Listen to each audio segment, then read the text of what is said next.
오늘 말씀은 어제 이어서 압살롬이 죽었다는 소식의 그 뒷이야기들입니다. 아히마아스가 그 소식을 전했지만 구체적으로 궁금했던 차였는데 곧 이어서 요압이 보낸 구스 병사가 도착을 합니다. 압살롬의 안부가 제일 궁금했던 다윗이 묻자 이 구스 병사는 임금님을 대적하던 자는 그 청년처럼 되기를 원합니다. 그 뜻은 압살롬이 죽었습니다. 그 얘기거든요. 다윗이 그 소식을 듣자 아주 매우 슬퍼합니다.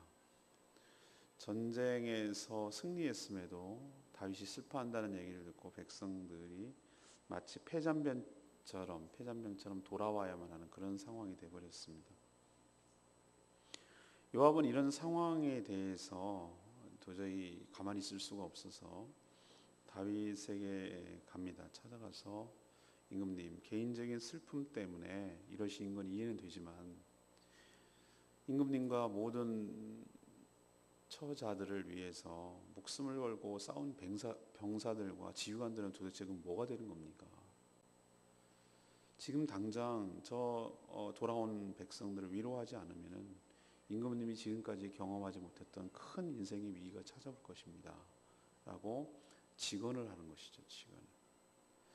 다윗은 이 요압의 말을 듣고 감정을 추스른 후에 성문에 앉아서 백성들을 맞이하는 그 직무, 왕으로서의 직무를 다하는 그런 내용이 오늘 전체적인 내용이 되겠습니다.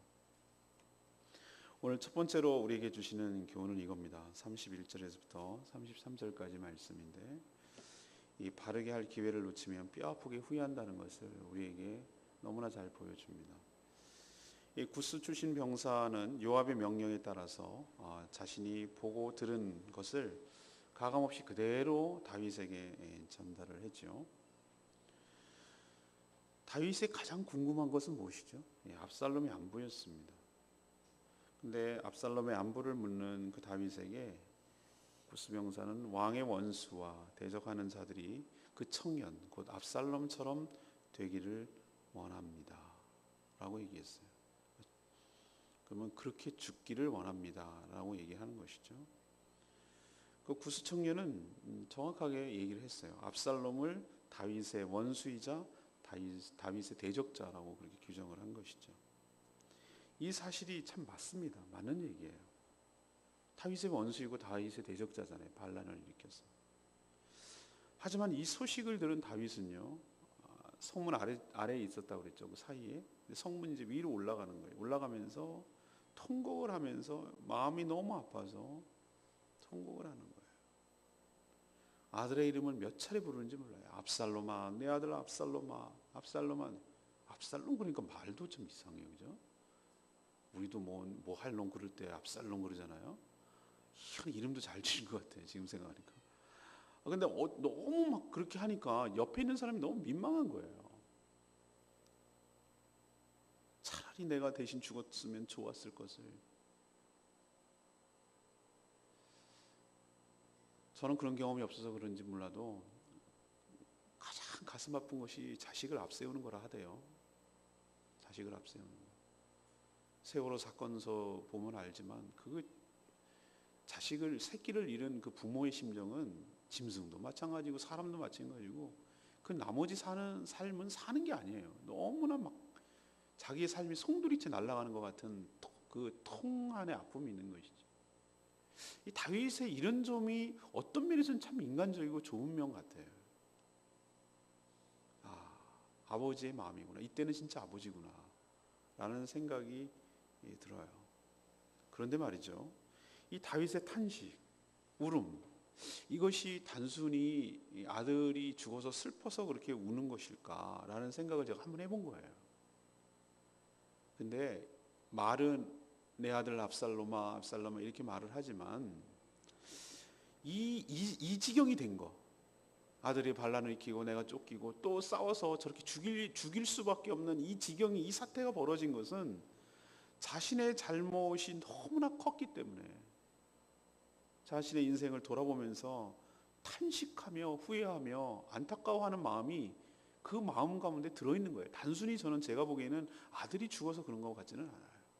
내가 죽었어야 되는데, 이 얘기는 뭐죠? 내가 잘못했는데, 내가 잘했으면 이런 일이 없었는데, 내가 죄를 짓고 내가 자녀들에 대해서 얘기도 바로 잡지 못하고 이렇게 살았기 때문에 이 지경이 온 것 아닌가 하면서 뼈 아프게 막 아파하는 거예요, 지금. 아닌 게 아니라 그에겐 잘못된 것을 몇 번이나 고칠 수 있는 기회가 제가 있었다고 말씀드렸잖아요. 몇 번이나 있었어요. 근데 인생은 늘 그때 기회를 놓치고 뒤늦게 후회하는 게 인생이에요. 그때 그랬으면, 그때 그렇게 했더라면, 그때 그랬으면 이 지경이 안 됐을 건데 하고 너무 아파하는 것이 인생의 어리석음이고 인생의 비극이에요. 이게. 물론 거슬러 올라가면 밧세바에게 그렇게 하지 말았어야 되는데, 우리아에게 그렇게 하지 말았어야 되는데, 암논이 그런 짓을 했을 때 단호했어야 되는데, 다말을 보호하고 챙겼어야 되는데, 압살롬의 마음을 이렇게 만져주고 압살롬을 품었어야 되는데, 얼마나 뼈아픈 일들이 많습니까, 우리 인생에도. 그는 왕으로서 또 아버지로서 자녀의 잘못을 징계하고 바로 잡았어야 했어요. 우리도 마찬가지입니다. 사사로운 정에 얽매여서 그것이 잘못인 줄 알면서도 그것을 간과하고 그냥 덮어버리고 그렇게 했을 때 얼마나 땅을 치며 후회하는 날이 오는지 우리는 알 수 없고, 다윗과 같은 그런 정말 가슴 아프고 속상해서 어떻게 할 줄 모르는 그런 후회할 날이 올 수도 있다는 거 여러분 기억하시고, 정말로 바로 해야 될 때 바로 하는, 그래서 이렇게 후회하는 일이 없는, 이런 탄식과 울어야 되는 상황이 벌어지지 않는 저와 여러분 되기를 간절히 소망합니다.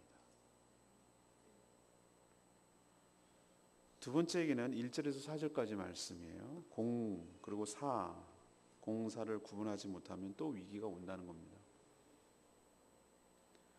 다윗이 반란군을 제압하고 승리를 거두었다는 그 소식보다는 자신의 아들 압살롬이 죽었다는 말에 더 슬퍼하고 있다라는 소식이 목숨을 걸고 참전한 모든 백성들이자 군인들, 병사들에게 그것이 들려져요. 전해져요. 지금 이 싸움은 모든 조건에 보면은 다윗 쪽의 병사들이 열세였어요. 수적으로나 보나 뭘 보나 군수품으로 보나. 그럼에도 불구하고 목숨을 걸고 다윗을 위해서 싸웠는데, 다윗이 저렇게 정작 자신을 위해서 싸워줬는데 정작 왕은 슬퍼하고 저렇게 탄식하고 있으니 전쟁에 이겼으면 의기양양하고 기뻐서 돌아와야 될 것인데, 마치 싸움에 져가지고 부끄러워가지고 몰래 들어오는 패잔병 꼴을 하고 백성들이 마하나임 성으로 돌아와야 했단 말이죠. 지금 다윗은 굉장히 큰 실수를 하고 있는 거예요. 다윗답지 않은 거예요. 물론 그의 개인적인 슬픔은 이해해요. 슬픔을 이해합니다. 또 철없는 아들, 그때 젊은 압살롬을 너그레이드 해달라니, 여기서 젊다는 것은 나이가 영 에이지다 그런 개념이 아니고 철이 없는 그런 뜻이에요. 미숙한.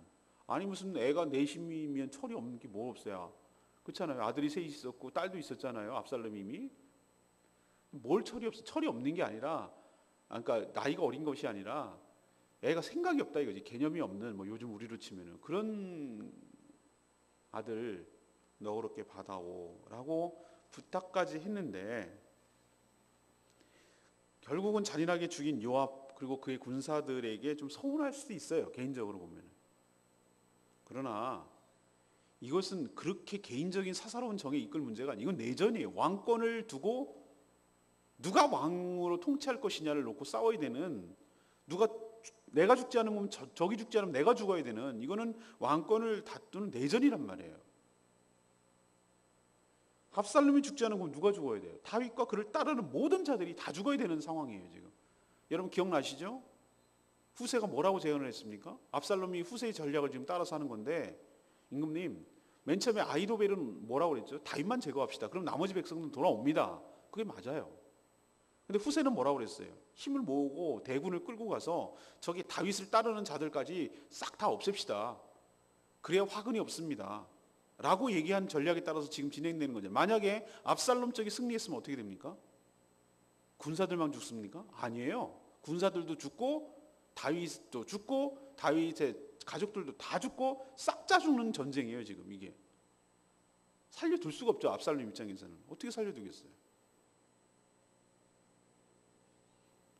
우리도 다윗과 같은 실수를 할 때가 많이 있어요. 지도자가 사사로운 정에 매여서 공과 사를 구분하지 못하면 그 공동체에 큰 위기가 찾아올 수가 있는 것이에요. 다윗은 지금 아비로서 슬퍼할 것이 아니라 왕으로서 처신해야 되는 것이에요. 그걸 놓칠 때, 우리도 공과 사를 구분 못한 때 우리 인생에도 큰 위기가 찾아올 수 있음을 우리에게 도전하고 가르쳐주고 있는 줄로 믿습니다. 마지막 세 번째는 무엇인가? 5절에서 8절까지 말씀이에요. 목숨을 건 직원과 수용하는 태도가 모두를 살린다는 것을 우리에게 보여줍니다. 이런 상황에서 요압은 목숨을 걸고 용기를 내서 다윗에게 찾아갑니다. 그리고 직언을 합니다. 요압이 이렇게 얘기하죠. 임금님, 왕은 지금 목숨을 걸고 싸운 백성들을 크게 실망시키고 있는 것입니다. 지금 이 싸움에서 이겼기 때문에 왕도 살 수 있었고 왕의 자녀들 그리고 임금님의 처와 처 비빈들 모든 왕실들이 다 생명이 보존될 수 있었지 않습니까? 근데 오히려 이렇게 이기고 돌아온 사람들을 백성들을 부끄럽게 하시는 것이 지금 얼마나 큰 잘못을 하고 있는지 아십니까? 잘못된 처사라고 얘기하는 거예요. 마치 임금님의 모습을 볼 것 같으면 반역한 압살롬이 살고 임금님을 위해서 싸우려던 우리가 다 죽기를 바라는 사람처럼 보입니다. 이렇게까지 얘기를 했어요. 지금 감정을 추스리시고 일어나서 백성들을 위로하고 격려하지 않으시면 오늘 밤에 백성들 임금님을 다 떠날 겁니다. 이런 임금님 곁에서 왜 충성을 다하고 왜 같이 있겠습니까? 그리고 전에 젊었을 때보다 더 힘든 인생의 고비가 올 것입니다. 큰 반란이 일어나고 오히려 임금님을 대적하는 어려움을 겪을 수도 있습니다. 그러니 감정을 추스리시고 아비로서가 아닌 왕으로서 처신하는 것이 옳을 줄로 믿습니다. 이렇게 얘기를 했어요. 참 아무리 이 상황이 그렇다 하더라도 이게 참 신하로서 왕에게 하기가 참 어려운 말이잖아요. 그죠?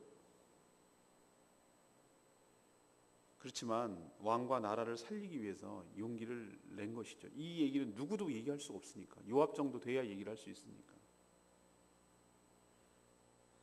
근데 저는 참 감사한 건 뭐냐면 이렇게 용기를 낸 요압도 대단하지만 이런 얘기를 들은 다윗이요 화내지 않았어요.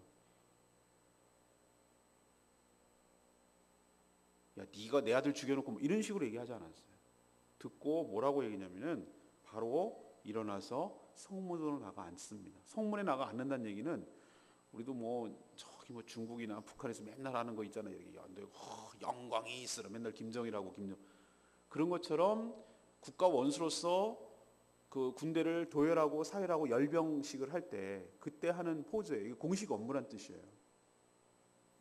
그러니까 백성들을 위로하고 백성들을 맞이한다는 그런 어떤 왕으로서의 상징적인 행동이에요. 그것은 이제 왕이 공식적인 업무로 복귀했다는 뜻이죠. 저는 이 모습을 보면서 이런 생각이 들었어요. 어떤 공동체든지 간에 참 직언하기라는 것이 참 어려워요. 그리고 또 하나 더 어려운 건 뭔지 아세요? 그 직언을 받아들이기가 참 어려워요. 인간들은 참 자존심 있고 맞는 말인 줄 알면서도 그게 받아들이기가 참 쉽지 않아요. 특히 아랫사람으로부터 그런 얘기를 들으면은 그 얘기가 받아들이기가 참 쉽지 않아요. 그런데 요압은 목숨 걸고 직언을 했고 다윗은 그 직언을 받아들여서 행동을 바꾸는 거예요. 저는 이게 하나님께서 이 공동체를 살리고 희망이 있다는 증거라고 저는 생각을 해요.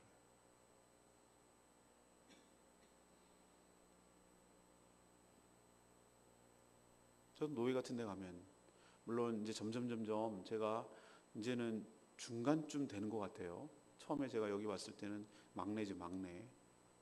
뭐 이리 뛰고 저리 뛰고 뭐 지금도 뭐 그러고 있습니다만, 이제 지금 되면 이제 후배들이 점점 들어오기 시작하고 이제 중간쯤 되는 것 같은 느낌이 들어요. 근데 참 보면은 그런 게 있어요. 선배 목사님들 다 뭐 이제 뭐 그런 목사님들한테 함부로 그렇게 참 그게 있어요. 참 조심스러워요, 뭐든지.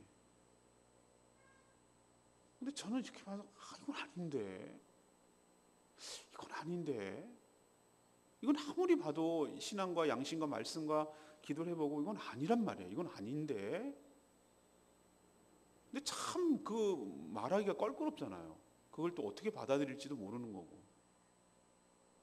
참 몇 번이고 망설이다가 그때 얘기를 한 적이 있어요. 이건 아닙니다. 이렇게 하시는 것은 옳지 않습니다. 교회 지도자들인 우리 목사와 장로들이 바로 해야 교회가 바로 서고, 그래야 성도들이 바로 살 수 있습니다. 라고 얘기하기가 저로서는 참 힘든 얘기예요.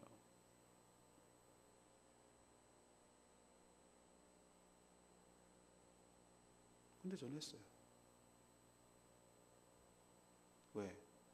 사사로운 생각이나 제 개인적인 어떤 뭐라 그럴까 그 처신이라고 괜히 그냥 이미지 관리하는 것처럼 험한 소리 하지 말고 그냥 가만히 있고 그냥 모른 척하고 그러면은 제 이미지는 뭐 쟤는 뭐 그냥 이렇게 생각할 수도 있지만, 그 말함으로써 왜 쟤는 맨날 사사건건 트집 잡고 시비를 거나 이렇게 생각할 수도 있는데, 그럼에도 불구하고 하는 것은 공동체를 살리고 하나님 나라를 위해서 그러는 거예요. 그것 때문에 밉상되고 비난도 받고 욕도 들어먹고 그래요. 그렇지만 말이죠. 누군가는 그것을 얘기를 해야 된다면은 해야 되는 것이 옳지 않을까라는 생각을 여전히 해요. 아무튼 목숨을 건 직언을 할 수 있는 부하가 있는 공동체, 그 직언을 듣고 자신을 돌아보며 고칠 수 있는 지도자가 있는 공동체, 이런 공동체는 참 행복한 공동체이며 좋은 공동체인 줄로 믿습니다. 저희 교회는 그런 교회가 됐으면 좋겠어요. 여러분도 제가 다 마음에 들겠어요. 사람인데 살다 보면 저도 허물과 연약함이 많이 있어요. 저도 알아요. 그럴 때 서로가 지켜봐주고 애정이 있기 때문에 하는 얘기예요. 애정이 있기 때문에. 애정도 없으면 뭐 됐든지 말든지 그냥 잘해라 뭐 그러고 그냥 끝내고 떠나버리면 그만해. 그러나 정말로 애정이 있는 것은, 마음이 있는 것은 잘 되기를 바라기 때문에 그 싫은 소리도 할 수 있어야 되고, 그렇게 하는 것이 오히려 저는 진짜 사랑한다고 저는 생각을 해요. 그래서 혹시 제가 실수하고 잘못하걸랑 여러분 보시기에 개인적인 그 어떤 그런 거 말고 하나님 대의를 위해서 하나님 말씀에 비춰서 이건 아닌 것 같은데 라고 생각되걸랑 저에게 얘기해 주십시오. 그래야 저도 살리고 여러분도 살리고 우리 교회가 사는 길인 줄로 믿습니다. 근데 이거는 잘 구분해야 돼요.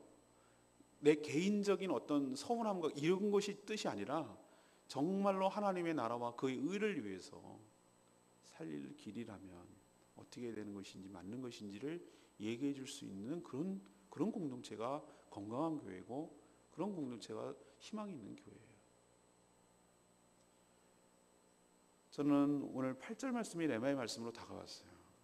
왕이 일어나 성문에 앉으매 어떤 사람이 모든 백성에게 말하되 왕이 문에 앉아 계신다 하니, 저는 다윗의 장점이 참 뭘까 이렇게 생각을 많이 해봐요. 근데 정말 여러 가지 참 그 장점이 많은 사람이에요, 이 사람이. 그런데 다른 사람들의 말에 귀를 기울 줄 아는다는 점이 다윗의 참 좋은 장점 같아요. 그는 나단 선지자, 제가 주일날 설교했죠. 3주 전인가 4주 전에. 기억나십니까? 당신이 바로 그 사람이다. 기억이 가물가물하시죠? 당신이 바로 그 사람이다 라고 나단 선지자가 이야기를 통해서 지적을 했을 때 다윗이 어떻게 했습니까? 예, 제가 하나님께 죄를 지었습니다 라고 즉각 시인하고 인정할 수 있는 사람이에요. 지금 요압 장군이 임금님 이러시면은 안 됩니다, 이러시는 거 아닙니다. 그러면은 인생에 큰 어려움이 생길 수 있습니다라고 참 하기 힘든 얘기를 이런 얘기를 하잖아요. 그런데 불구하고 이 직원에도 참 당돌하죠. 그런데도 불구하고 그것을 토달지 않고 듣고 따르는 이 다윗의 모습이 저는 다윗의 그 유연함, 그리고 수용하는 넉넉함, 그리고 솔직함, 뭐 이런 것들이 다윗의 좋은 장점이 아닌가 생각을 해요.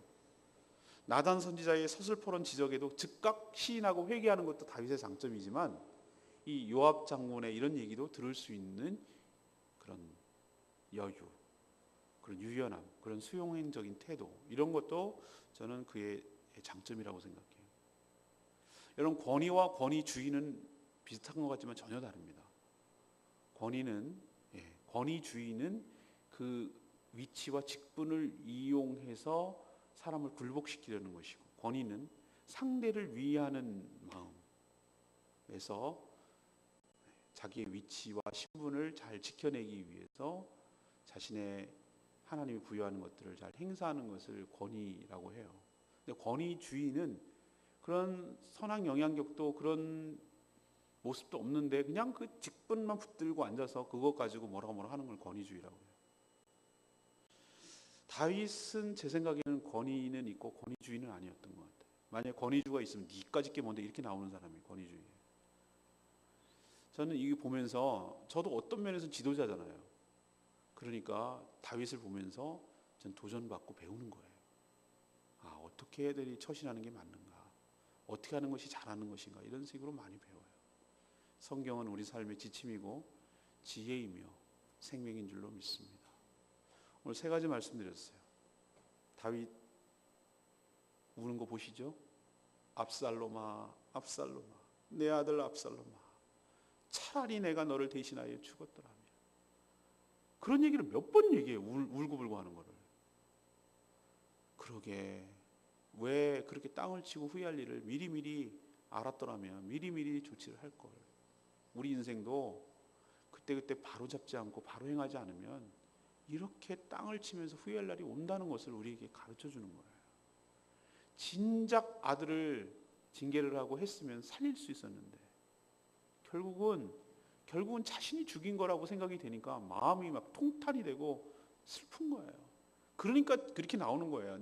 내가 너 대신에 죽었더라면 말이 그냥 나오는 게 아니에요. 다윗의 아들을 사랑하는 마음에서 그렇게 나온다기보다는 그런 여러 가지 것들이 깔려 있으니까 그런 소리가 나온다고 저는 생각해요.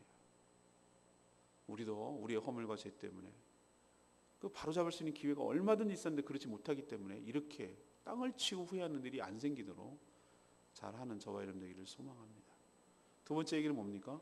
공과 사 분명히 구분해야 된다고 얘기드렸어요. 개인적으로는 슬프지만 왕으로서는 그렇게 하면 안 돼요. 아버지로서는 슬플 수 있지만 왕으로서 이렇게 하면 안 된다고. 자신과 목숨을 걸고서 싸운, 자신을 위해서 싸운 백성들을 그런 식으로 대하면 그거는 누구 편에 서겠어요. 그러면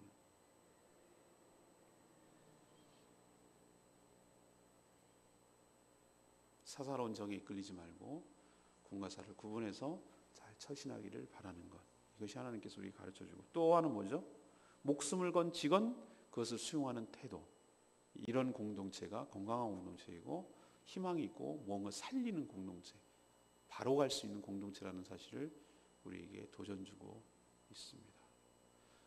오늘 말씀 붙들고 우리 기도하기 전에 우리 186장 마음이 상한 자를 이 찬양 부르고 기도하는 시간 갖겠습니다. 186장입니다.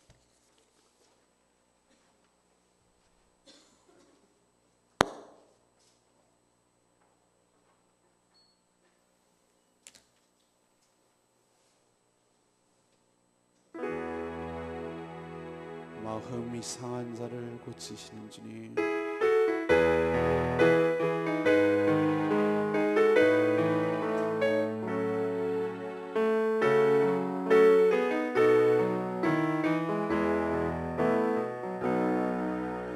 마음이 상한 자를 고치시는 주님, 하늘의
열어주소서. 그의 주리고 목이 마르니 성령의 기름 부으소서. 그의 주리고 목이 마르니 내 잔을 채워주소서. 그의 주리고 그의 주리고 목이 마르니 성령의 기름 부으소서. 그의 주리고 목이 마르니 내 잔을 채워주소서.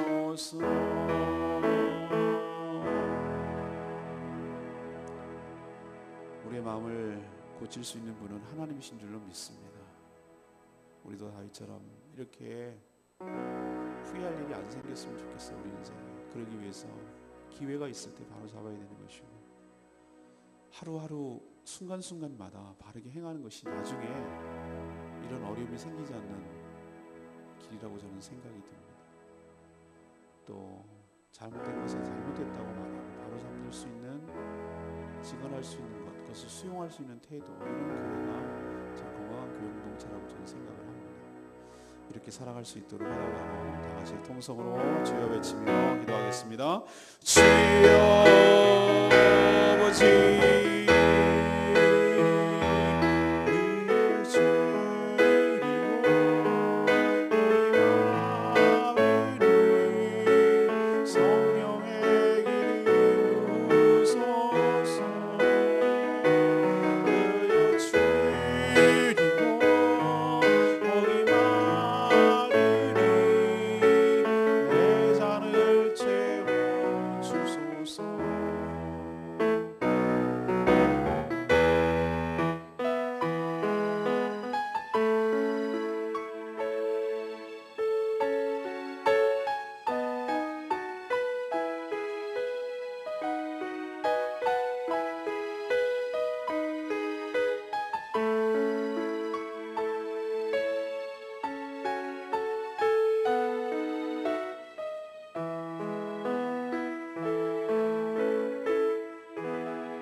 하나님, 다윗이 목 놓아 오는 통곡과 깊은 후회와 그 슬픔과 탄식을 보면서 죄가 얼마나 무서운지, 얼마나 즐기도록 긴 영향을 주고 있는지 무섭고 심각하게 깨닫습니다. 바로 잡아야 할 때를 놓치면 이처럼 땅을 치고 후회할 날이 온다는 것을 깨닫고 두렵고 떨림으로 살아가게 하여 주시옵소서. 압살롬아, 압살롬아, 내 아들 압살롬아, 차라리 내가 너를 대신하여 죽었더라면. 우리 인생에 이렇게 눈물 빼며 통곡하는 일이 생기지 않도록 저희들의 삶이 하루하루 주를 경외하며 공의롭게 살아가는 저희들 되게 하여 주시옵소서. 사사로운 개인 감정에 사로잡혀서 공적인 위치와 신분을 망각하지 않게 하여 주시옵소서. 공사를 구분 못해서 사람들을 잃지 않게 하여 주시옵시고, 때론 목숨을 걸고 직언할 때가 있지만 모두를 살기 위해 용기를 내게 하시고, 또 그 직언을 듣고 수용하는 넉넉함이 우리 삶 가운데 넘치게 하여 주시옵소서. 오늘도 하나님 앞에 간구하는 모든 기도가 응답되기를 소원합니다. 포기하지 않고 과부의 간절함처럼 하나님 앞에 눈물로 기도하며 간절히 아뢰을 때 그 기도를 들으시고 응답하시고 우리 삶에 개입하시고 역사하실 줄로 믿습니다. 믿음을 가지고 행하게 하시고 믿음을 가지고 하나님이 예비하신 은혜를 누리게 하여 주시옵소서. 오늘도 저희 교회 모든 일들 주님께서 주관하여 주시옵시고, 성도들의 아름다운 교제 속에 하나님이 함께하여 주시옵시고, 우리 인생이 주의 영광을 위하여 죽어가는 영혼을 향하는 하나님의 마음이 부어져서 주님의 사명, 주신 사명 잘 감당하는 모든 성도들 되게 하여 주시옵소서. 주님께 모든 것 의탁하고 예수 그리스도의 이름으로 축복하며 기도합니다. 아멘. 오늘 하루 승리하는 복된 날 되시길 바랍니다.